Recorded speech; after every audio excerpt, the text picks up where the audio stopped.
Hi, guys. Hey, everyone. Everyone can hear me? Can you hear Vlad? You guys can hear me? Let's go. So my name is Vlad. I lead our efforts across entertainment at Snap, specifically on our creator partnerships team. And my name is Rajni Jacques, and I'm the global head of fashion and beauty partnerships at Snap. And that means everything from creators to augmented reality to we have something called Bitmoji Fashion as well. But here today, we're here to talk about creators, how to leverage your content, and how to engage. Yeah. Has anyone been to a Snap school? No. Zero. Is anyone here a Snap star? Okay, cool. So this is going to be really fun. Yeah. I just got to make sure I know how to work this. So just to set the stage, Snap School is a global forum. Snapchat is very much a global platform.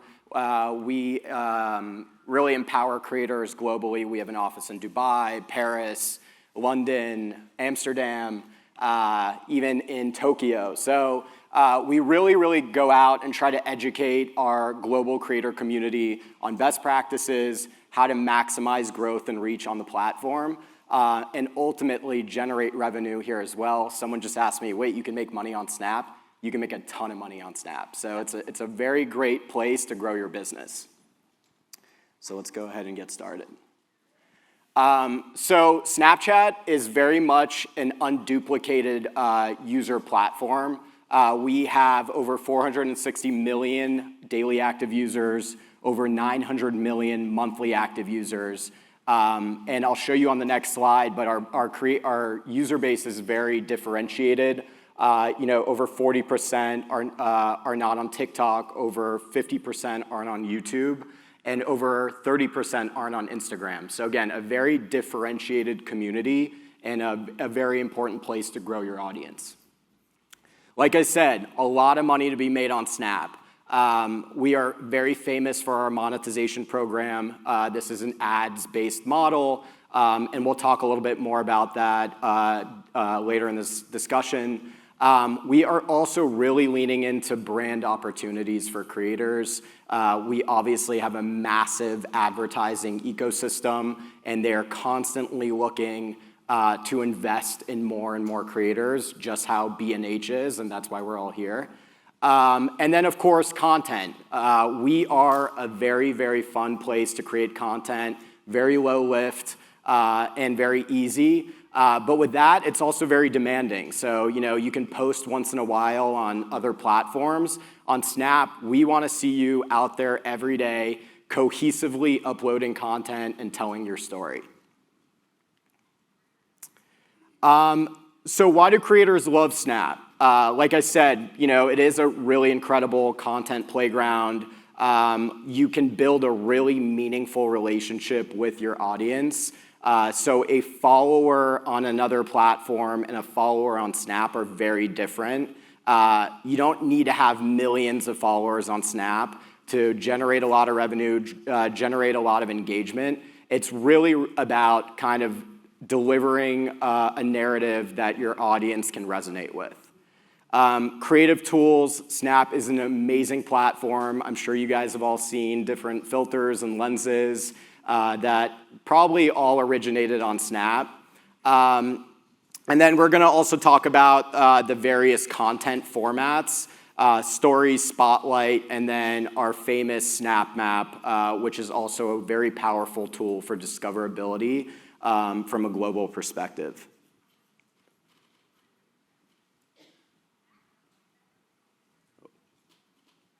So, like I said on the previous slide, this just shows you a little bit about how much our daily active users are not spending on other platforms. And especially if you're a creator, this is really important to think about and keep in mind as you're building your community. Like I said, I work with a lot of entertainers, traditional entertainers. So, J-Lo, Jessica Alba, Sebastian Maniscalco, depending who you really love and follow, they are thinking about Gen Z, and they want to make sure that their brand, as they get older, really resonates with younger demographics.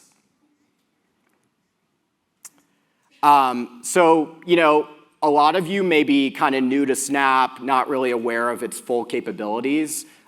but content viewing is growing 25% year over year. So again, as a business, as a brand, as a creator, this is a place where people are going and consuming content and wanting to see more about your brand identity. So where does this all start? Just like you would build out a public profile on other platforms, it's critical to build out a really robust profile on Snap as well. It drives more flexibility, more monetization opportunities, and ultimately interaction and engagement with your audience. So when I actually host a bi-weekly webinar, and I get this question of like, okay, where do I start? There's so much to do here. I always say, turn on the lights and open the doors to your business. That's where this starts. It starts with your public profile. So having a banner, having a profile picture, having a bio, maybe a location if that's really meaningful to who you are as a brand identity. So really making sure you, like I said, turn on the lights and show everyone that the business is on and working. So adding content is kind of the second step after you've added those like relevant brand details. So we have the stories page, which is I'm going to tell you about this in the way I pitch it to the creators I work with. So like an entertainer or a podcaster, they'll treat their saved stories as like an episode into their life. So they could post something to their live story, and then they might want to take that same collection of snaps and post it to their saved story, which later on their audience can reference and really look into it as an episode. So if you're a podcaster, you might want to save your full podcast episode as a saved story. If you're a stand-up comedian, you might want to do your full stand-up as a saved story. It just really depends on who you are as a creator. Then we have spotlight posts. This I like to call kind of a commercial or an advertisement to your public profile or to further watching stories. So this is the short form vertical format that you guys might be familiar with across all platforms. And this is like it's a very exciting short snippet engagement tool to really bring new audiences over to your page and have them consume your content. So yeah, let's move on. So the most important aspect to Snap is actually being unfiltered. There really is so much value to being authentic and consistent every day. So we want to see, Ashton Hall is breaking the internet right now. So you're getting like some of those really cut up great moments, 4 a.m., 4:05 a.m., but I want to see what he's doing at 4:03 a.m. And that's where you're coming and seeing it on Snap. So you're really getting the behind the scenes, who's bringing the shoes in, who's filling up his water, all of that great stuff. You're finding that on Snap, and that's really like how he's fully complementing his entire business, is by trying to use Snap as an and, not an or. It does not replace what he's doing everywhere else.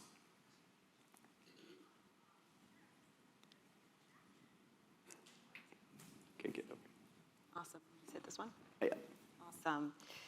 All right, guys, so we're going to move on to the content part of this. And, as Vlad said, authentic and genuine content goes a long way, but also snappy content goes a long way. And we'll get into what exactly does snappy content mean that allows you to get snappy engagement. So in journalism, there's this thing called the inverted pyramid. Oh, do I need to hit this? There we go. There we go. In journalism, there's something called the inverted pyramid. And what the inverted pyramid is the 5 things you need about the story come on top. You have to know the who, what, when, where. Have to know the who, what, when, where, why. Exactly when you get to the story. So that's the same thing when it comes to content.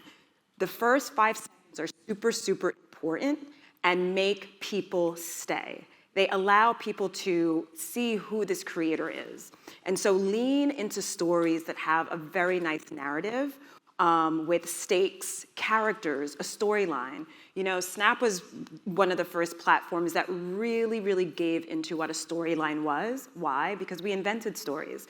Another platform stole it, but we are the inventors of stories. So, you know, make sure that you have a beautiful narrative. And what that means is kind of like we want to see what you're doing at 4 o'clock, and we want to see what we're doing at 4:30, as Vlad mentioned, but what about 4:15? What about 4:12? We want every aspect of your life, and that's why the engagement on Snap is very much different from any other platform.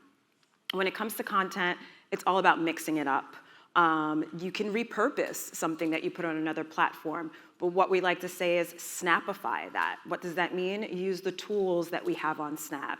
I know that you guys know the translucent word line, which is very, very Snap. Take that and make sure you put that on other content that you use somewhere else so people know that it's Snap and it's Snapified. Again, there's so many different things behind the scenes, contests, using AR lenses. I know that you guys know the doggy ears, the throw up rainbow, but trust me, there's so many more lenses that you can use on Snap that can also be part of your storytelling. And then obviously you guys know there's so many different formats, from getting ready with me to tutorials, all of that, mix it up, make it feel new every day. And then again, be authentic. I know that you're gonna hear this word from Vlad and I, but that is the key, and that's what really differentiates Snap from any other platform, is that the content doesn't have to be pristine, it doesn't have to be glossy. Yes, you can definitely put that content in, but it's raw, it's unfiltered, it's every day. When you open up Snap, it opens up to your face, and that's because we don't want you to, you know, spend time cutting and editing and doing all of that. We want the real you on this platform.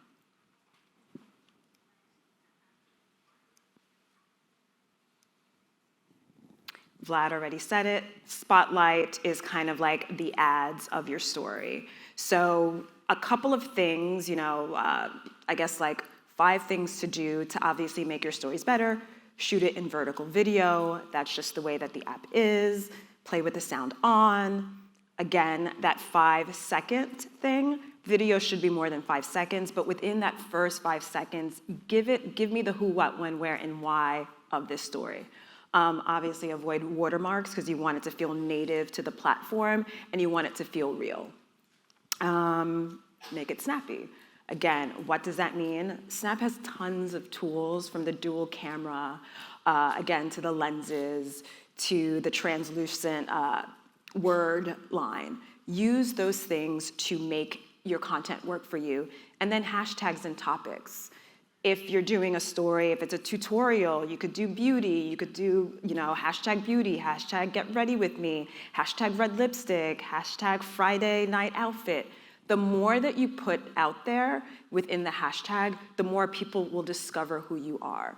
And again, on Snap, if you do hashtag L'Oreal, who knows, someone at L'Oreal who's looking on the back end to see, like, you know what creators, who's out there that's really using our product, they can then in turn find or say like, oh, this content creator is always using the glossy lip gloss from this brand.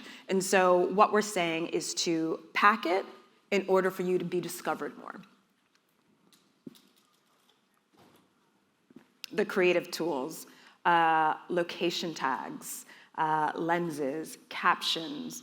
You know, I feel like a lot of people who digest content, a lot of them do it with the sound off. And so when the sound is off, you want to make sure you're still giving them something to look forward to, still giving them something to hook their teeth into. I already mentioned the dual camera. It's probably one of my favorite tools on the app, and you know, I do a lot of fashion shows, and so it's really nice to be able to have my phone, see like the models coming down the runway, but then also seeing my face and me speaking to what I'm seeing on the runway. Again, it gives, you know, the consumer, it gives my community a dual look into what's happening at that moment right now, as opposed to just a one version of it. And again, that's just another way for engagement. another fun thing, I don't particularly like doing it, but I know a lot of the creators that are on Snap is like the Q&A tools, asking them a question. Like, hey guys, I think I'm gonna go get a haircut today. I wanna go short, but I'm a little afraid. Ask me any questions about, should I do this? Should I not? Like, I wanna see what my community thinks. And I think that's again, another differentiating factor of Snap is your community knows you. You know, there's no comments that are left. They speak to you if you want them to speak to you. And it makes it a little more intimate. It makes it a little more engaging. And in a sense, it makes it a little more safe to have these conversations out loud.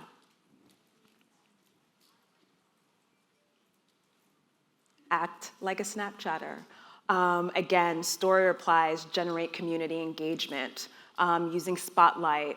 Create polls. There's so much there. So I'm telling you, after this, open up your Snapchat if you have it. If you don't, you can download it and just see what's there. There's so much more than probably the 2016 version that I think a lot of people are used to. You know, it is definitely still a messaging app where you can message your friends and your family and your tribe. But there's so much more that goes into it now that allows for really great engagement. Again, another one of my favorite things, and again, this is another one of the tools. The map is an excellent place for people to discover who you are and what your content is. You know, we have a moderated team, we have an editorial team that, for instance, if you look at the Snap map and there's like a heated kind of lens on it, so maybe Times Square is bubbling, maybe right now in this building, you know, the Javits Center is bubbling because there are so many people creating content here. Again, it's just another way for you when you're creating your stories and toggling it to Spotlight, also using that location and putting it on maps so people can see who you are. And that is the end of content. But the one thing I do have to say is the beauty of Snap and how Snap has evolved over time is that the content is authentic, it's real. People want to see the real you. And Vlad already said, it is an and, not an or. We understand not just celebrities, not just creators, but people in the community use all the different platforms. And what I like to say is like, there's different personalities to platforms. With Snap, it's the BTS. It's not the 1% of your life, it's the 99% of your life, where other platforms are more glossier that cater to that 1%. On Snap, we want to see how you show up every day. Great. Thanks. So this is probably like the best place to start as a creator. We always get the question like, okay, 99% of my life, where do I even start? So, you know, creating a cadence, creating a strategy is obviously like step one with any business. You know, setting a goal for yourself. You know, like we said, Spotlight is really kind of like the broadcasting mechanism to growing your page. So for me, I would say start with Spotlight. Set a goal of posting 1 to 2 times you know, a day even, that would be great. And then for stories, the strategy there is bulk uploading. So on, you know, other platforms, you might be posting once, getting a lot of engagement. You might post later in the day, kind of like Rajni was saying, it's glossy, it's like, you know, almost a little superficial. You know, it's not really who you are. On Snap, it's really about bulk uploading. So like, again, if you're gonna set a goal for yourself, try to post after dinner every day, capturing, aggregating all of the content you got that day, bulk uploading it, and then there's something we call tile merchandising. So if you guys have your Snap app open and you go to Discover, you'll see that there's a bunch of tiles on the screen. I like to call this Gen Z TV because it's quite literally different channels to different people's lives. And that will be the last piece of content at the end of your story. So ideally, you're ending on a picture, you know, kind of giving it some context to what people are gonna see throughout your story. And like I said, you're posting maybe 10 to 20 snaps in bulk. and giving people a lot of runway to consume your content. And then ultimately, when you're in the monetization program, you're gonna be serving ads on a 10 to 15 second basis. So then folks are gonna be consuming your content, and then, you know, if you have a watch time of about a minute, that's about 6 ads. So it's a really important aspect to Snap, is staying consistent, like we've been saying, and also really thinking about your story as a channel into your life every single day. Rajni's talked a lot about this, but really figure out ways to engage with your audience. You don't need to be on a private jet or in Mykonos to be succeeding on Snap. You can, you know, ask your audience questions. You can really be doing anything in ways that will elicit some type of reaction from your audience, and then further kind of push that relationship along. And that way your audience also builds trust. They say, oh, if I respond to this person, then I will, you know, they'll get back to me, and it's a really a meaningful relationship going forward.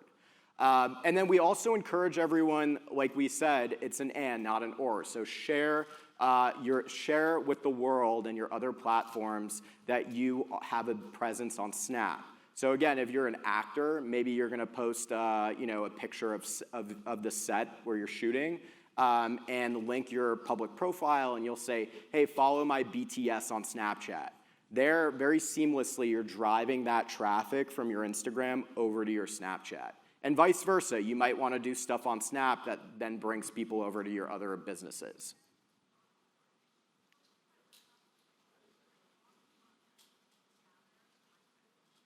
I also like to say, once you're on Snap and once you're building out a public profile, you guys all have to become experts of your insights. The world is getting very savvy. There's a lot of new technology, a lot of new innovation. So the more you guys can get in tune with your insights, understanding growth metrics like view time.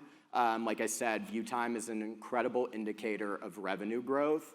The better off you will be in the long run. It'll be much easier to build a strategy. So even if all of this sounds super foreign, go over to the Insights tab, and we actually have a creator hub online. It's creators.snapchat.com, and there it gives you a full breakdown of like what different insights are, the terminology, and so forth.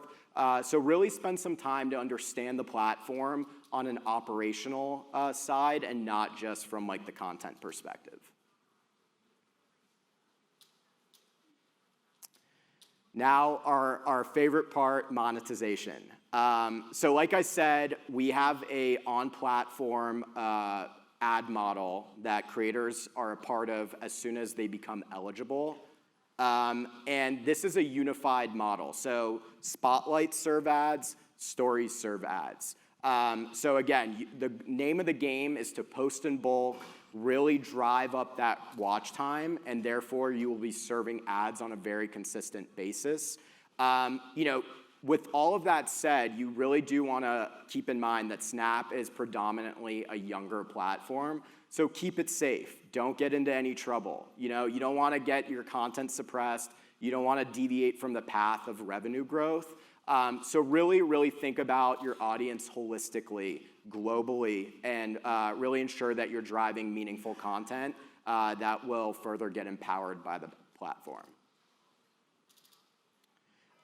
Just so you guys are aware, this is the criteria. So that ad-based model that I was talking about, this is kind of what you need to be meeting in order to get into the program.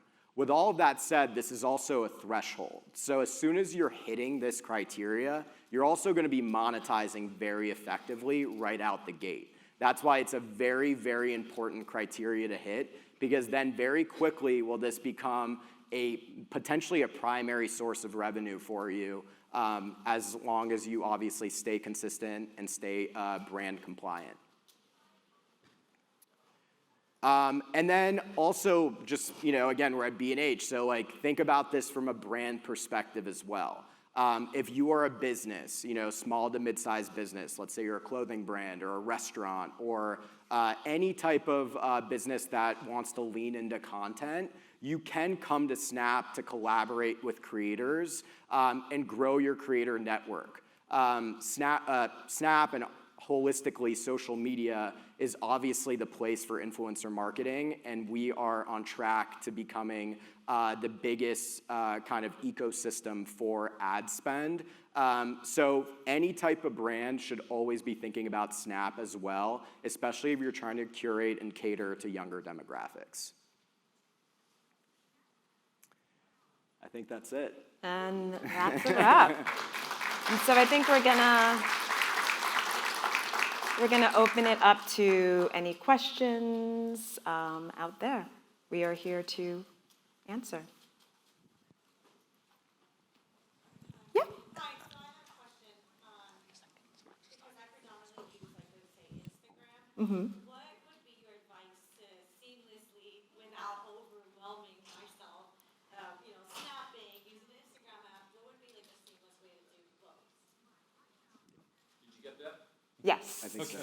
See, We have the mic, yes, please you wait. want to take? Yeah, can I ask you, what type of content do you put out on Instagram? I do a lot of stories. Okay. I do a lot of stories. I do a lot of, like, in my day, blah, blah, blah kind of thing. I'm in media production, so Cool. everybody wants to see behind the scenes. Got what's you. on set and stuff like that. And reels, a lot of reels. And you would say the category of the content is like entertainment? Yes. Okay, cool. Yeah, so that's actually, I talked a little bit about this, but what I would do is I would pair the platforms together. So you wanna, to very quickly grow your business, you would use Instagram to maybe take a picture, make it seem a little elusive or ambiguous, and you wanna drive a lot of that traffic over to Snapchat so they can kind of get the full picture on our platform.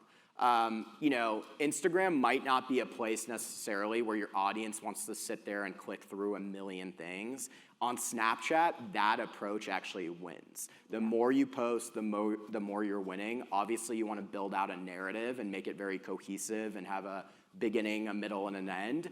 But that's the cool thing about Snap is there's no pressure on how much you want to post. Yeah, and I would say, just to quickly add to that, imagine it like visually. Say you said that you do production. On Instagram, you take a picture of a door that says, filming inside. And then within that Instagram story, you can say, yep, filming here, but if you really want to see what's behind this door, go on Snap for more BTS. So then on Snap, then you're past the door, and then you give the content that's past the door that you can. And so that's how we differentiate. And I'm saying that just so you have a visual understanding of what I mean by how people use the different content on different platforms. Yeah, that's smart. Thank you. Of course.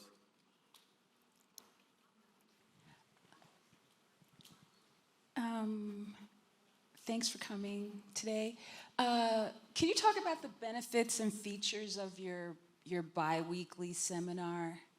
Is that inside track or is that available to the public? No, it is. It's available to everyone. So yeah, we host, like I said, Snap School is a creator offering really, and it's a really exciting and special forum for Snapchat that we launched a few years ago. And so part of it is we host a bi-weekly webinar. So if you feel like you need to learn more, everything that we talked about here is posted on creators.snapchat.com. And there you will find the form. We also have a general alias if you have questions. I think it's Snapstar Request General. Something like that. I would stick to the website. I don't remember the alias off the top of my head. But you'll be able to ask questions. You can sign up for the webinars. It'll all be there. There's someone behind you. Oh. Hey, what's the best way to get discovered on Snapchat if you don't have a large following on other platforms? Spotlight. Yeah. Spotlight is, for the most part, obviously there's your stories. One, make sure that your profile is public. There's stories, but Spotlight is kind of the place where you can just put your content out there, and then depending on how many views it gets, it can start to get more views. And that's why Vlad mentioned like what's trending, or maybe hashtagging your spotlight, for get ready with me, for kind of those hashtags that we know a lot of people share, because when you do that, then there's potential for it to go out to more people. But Spotlight, I definitely would say is the place.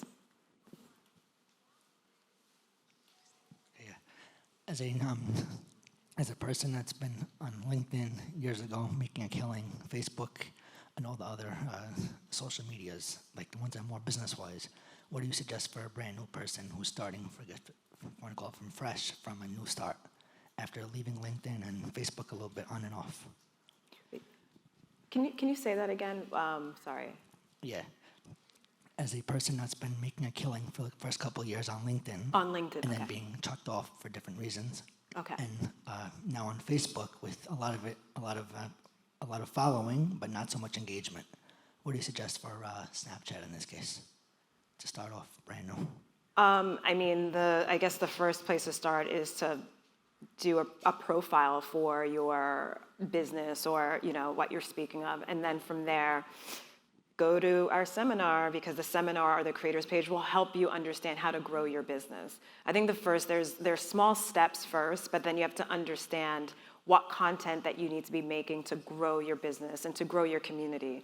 And that's the number one thing on Snap, is we want to make sure that your community engages with you, because that's where the diamonds are for the most part. And then, Hi. I'll be honest, the last time I was deep on Snapchat was back in 2016, 2015, like you were saying. And I kind of use it as a cloud where I'll post to my stories, but I'll save it. And so I have content from 2015, sitting wow. in here. So would you say that content can be reposted? Because I can, the memories. Would you say that, because, back then the cameras aren't up to par on what it is now. They're kind of blurry. It's a different world. But that was my best content. I was outside. I was at concerts. I was having a blast. Those artists are still relevant to this day. What would you say that I would use with all that old content? I would repost it, and then think about the narrative of your content. What we were saying before, the creators and people that are on Snap are storytellers. And so you can talk about how this was back in the day, you know what I mean? Just kind of this is my treasure trove that I just rediscovered. So, stick with me, because there's a lot to come the next month of old school pictures from GovBall or from Coachella or from that. Create the narrative around the story that you're going to be dispelling. I wouldn't just put it out there and people are like, wait a minute, we are in 2025 and this is from 2014. Tell them why you're doing it. Tell them that you rediscovered it. Tell them, hey, I haven't been on Snap since 2015 and something compelled me to come back and use the app. That's the arc of the story, because that's what's gonna get people, because I'm sure you're not the only one. There's plenty of people who were on it 2015, 2016. And like I said, stories was kind of duplicated and stolen on another platform. And I think a lot of people, instead of oscillating back and forth between two platforms, just stayed at one. And that's fine. That's how tech goes. But I think right now what's happening is a resurgence of people using Snap because it is authentic, and there's a lot of fatigue of being perfect just everywhere. And so here is a place where you don't have to be. And again, your content also doesn't have to be perfect. It can be from back in the day. You just have to create the narrative around it. And just to quickly add, because I think your question ties into everyone else's question, repurposing on Snap is totally fine. Yeah. So if you already have content and a very built out page everywhere else, you can bring that content over to Snapchat, obviously watermark free, the original asset. But that's also a great place to start. Bring that content over, build out your page, and then you can actually use your stories and your other formats to really talk about that content. So don't feel like, it's kind of like in college when you looked at a blank page, you were like, where do I even start this essay? You can start it by repurposing some of that content and then kind of building from there. Yeah. And then her. Hi. So I'm going to be starting content creation for new and expectant moms. And I just want to know, what percentage would you say are on Snap? I do not have that percentage off the top of my head, but I do know that there is, when you think about creators on Snap, and the one thing I do have to say, that differentiates Snap from other platforms is there's not necessarily this is a fashion creator, this is a beauty creator, this is a food creator. On other platforms, creators are very specific to what they do and who they are. On Snap, I would say the person is kind of the lifestyle. Like, they are the brand themselves, and they touch upon fashion, beauty, wellness, food, all of that stuff. And so saying that to, what percentage are mothers, I'm a mother that's on the platform, and there's tons of mothers. I can't give you a specific number, but there's tons of mothers, or, mothers who are, women who are about to be mothers, content, how to do things for kids, like all this stuff. There's so much content on that, on Snap, but I do think sometimes we do say, like, yes, it's Gen Z, so people don't necessarily think that people are older, but there's tons of millennials and Gen X's that are on there that are speaking to their stories, which is motherhood, or parenthood, I should say, in general. And There is 100% a market. And then when you think about that, like the brands that are on Snap, who are advertising on Snap, anywhere from Kohl's to Coca-Cola to like all the brands, to Walmarts, to Targets, which kind of have kind of this parents, like nurturing, that's who they are on Snap too. And so if they're on Snap, they know that there's a market there for people to consume the goods that they have. I think, excuse me, she's been waiting, yeah. go for it. Yeah, you can just say it, so if you. Hi, so I just hit 5.6 thousand today on Snapchat, which it's a little scary. But with that being said, for someone who knows that they want to keep going and growing, is there any type of like little events that you guys kind of do for more of us Snapchatters who want to get together? We don't have like the huge monetization part, but we have like the will of being on camera. And specifically for me, on my Snapchats, I teach more about how to start businesses. So I just kind of want to get more in the room with people who are wanting to really do that. For sure, and you're saying, do we do any events where you can meet other Snapchatters? Yeah. Oh, yeah. Yeah. We do. Yeah, I was gonna say, so back to that creators.snapchat.com, I would actually encourage you to apply to be a Snap star because, honestly, I really encourage it because I would say in terms of facilitation, like we do facilitate a ton of events for Snap stars.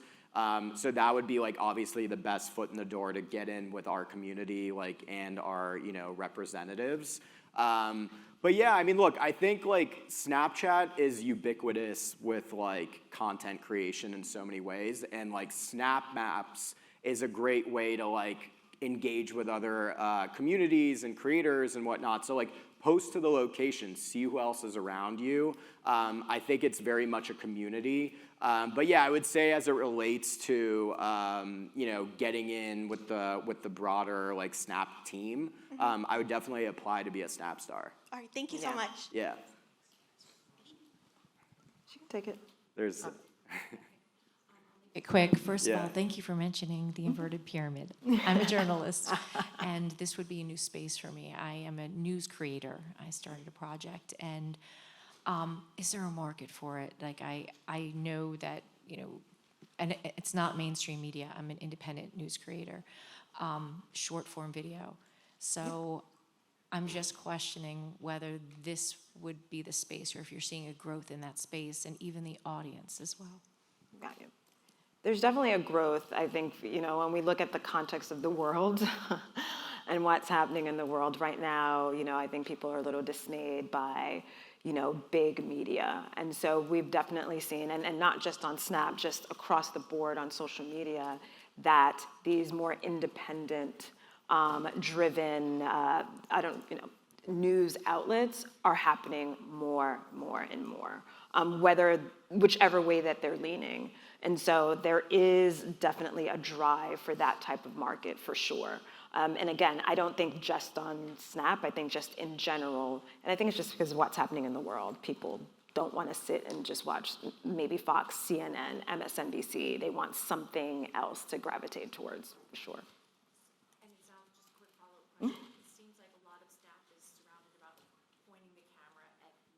Yeah. Yep. But my project actually highlights random people. So that, I'm just wondering how.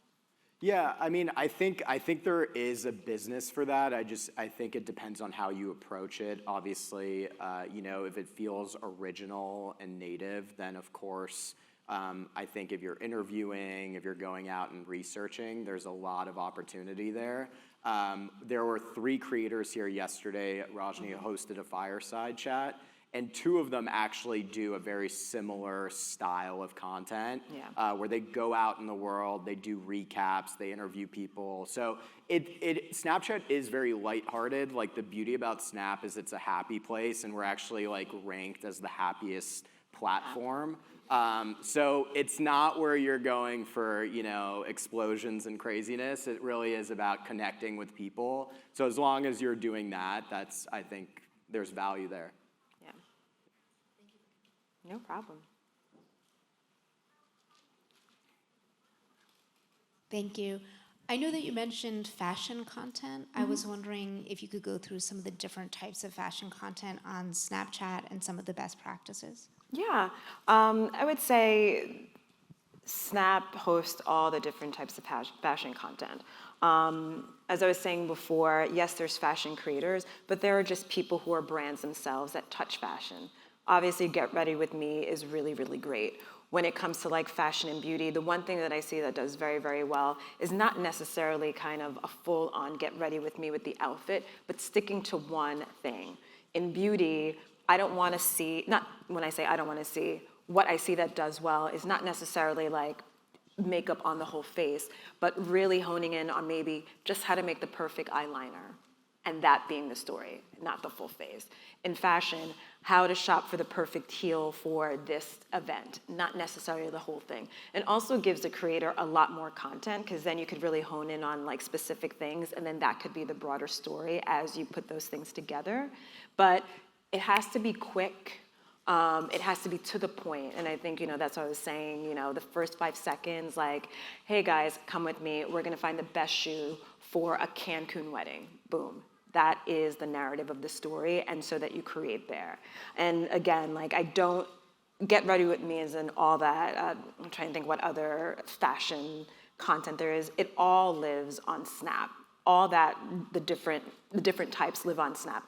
But the quickness, how it feels real, like someone's following you into a Nordstrom rack to shop. Not that you already got the shoes from Nordstrom rack and now it's a curated thing. They want to follow you because they want to see how you do it, so then in turn they can take what you did and utilize it for their life. I see a question over there. And then I think after that, Yeah, that's the last question. Sorry, guys. All right, I'll make this a good one. So as a creator, I currently use TikTok and YouTube for the most part, but I'd like to get started with Snapchat because I really like how casual it is, but I would like maybe a little bit of just an explanation on how the discovery part works. So like, I'm a full-time music producer, so on the other platforms, just, you know, the captions of things that I put into the video, or even just the fact that I'm talking about music production, like people who are interested in that, the platforms generally kind of know, like, hey, these, you know, music producers were like this. So for Snapchat, like, given that it's, if I'm doing 10 to 20 in a day, maybe 10 are gonna be in the studio, but I don't know, maybe I'm making a sandwich or something else, like I'm just kind of doing other stuff. So like, I guess how do I go onto Snapchat and kind of find that audience of people who would be interested in the thing that I do? Yeah, so there's a few parts to that question. I think if you're creating music, you know, being kind of like affiliated with a label or doing it independently, but getting your music on Snapchat would be an incredible way to drive, you know, visibility toward you as an artist. Also, you know, like I said, using your off-platform presence to then drive traffic to Snapchat will be, you know, a really powerful way to further push yourself along in our like ranking system. And then ultimately using Snapchat natively, so creating on Snapchat, doing questionnaires, kind of asking your audience things, responding to them. I think that would be a great way to kind of curate to a specific demographic. And then ultimately, as you build on the platform, you will be fed like kind of categorically. So if you're music, lifestyle, a lot of those audiences will find you naturally. But yeah, there's multiple ways you can think about it. And I would encourage you as an artist to definitely bring your music over to the platform too. Yeah. Thank you guys so much. It was so great talking to you. I know they want us off the stage. Goodbye. Thank you.